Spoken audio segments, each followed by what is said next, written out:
Rising interest rates are straining a lot of homeowners. Financial planner Renee Rebelo joins us now with advice on how to make it through. Good morning to you.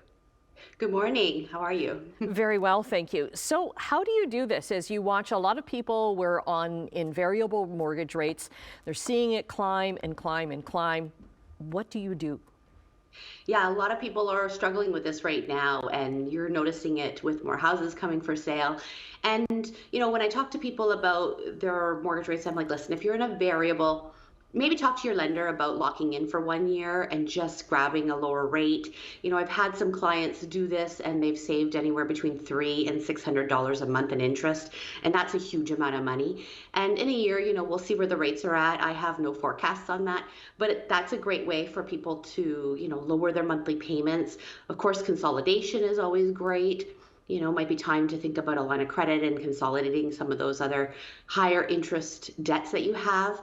I'm also seeing a lot of people use high interest savings accounts. So if you're actually sitting on some cash, which some people do have, high interest savings rates, we've got one in house that's 4.49%.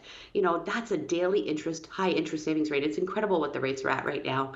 And I've also seen people who are, thinking about retirement in a few years. And I'm like, why not think about downsizing now? Do the commute for a couple of years, or maybe run through your financial cash plan for retirement and find out how much do you really need in retirement, because maybe the downsize can actually happen now.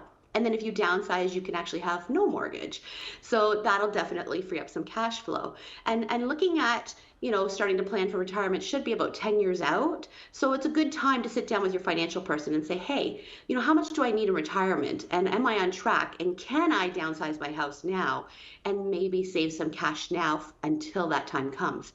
And then, of course, we're heading into tax season. So, make sure that you're talking to your tax professional and utilizing all the necessary tax deductions that you can get, because there's a lot of new ones out there. They're changing all the time. And RSP season ends today. So, get out there and do your last little contribution if you need to. But, all these things will help you with some cash and help put some more money back in your pocket for monthly. Now, what about people who are really strained, who, maybe they've gone to their lender and it's like, no, you're stuck with where you are. Have you seen people not make mortgage payments? I'm a financial planner, so I don't see that, but I hear about it from other people or through, clients that have children that are really struggling and asking to borrow money from their parents. So there is an opportunity where if you were planning on helping out your children, that might be the time is right now to give them a lump sum of money and help them with covering that increase in cash flow that's required. But even talking to them about locking in for 1 year, just lowering that interest rate substantially can save hundreds of dollars per month. So just having a conversation with people about really just talking to their mortgage person and speaking about some of the alternatives that they might have to offer for them to lower, monthly requirements on their cash. Because right now with the cost of groceries, the cost of utilities, everything's going up. And people are really feeling it, right now. And one of the biggest things is I always go back to this. Need versus want. Ask yourself when you're going to make a purchase, is it a need or is it a want? And can it wait 6 more months? Can you put it off, that one purchase, just 6 more months just to see what's going to happen? And just try to save some of that money that you would have, discretionary spending. So things that you don't have to pay, maybe don't buy them right now. Don't spend money on that, and just wait a little bit longer to see how things roll out. Okay, and that discretionary spending could be like a cup of coffee in the morning, like bring it instead of buy it, right?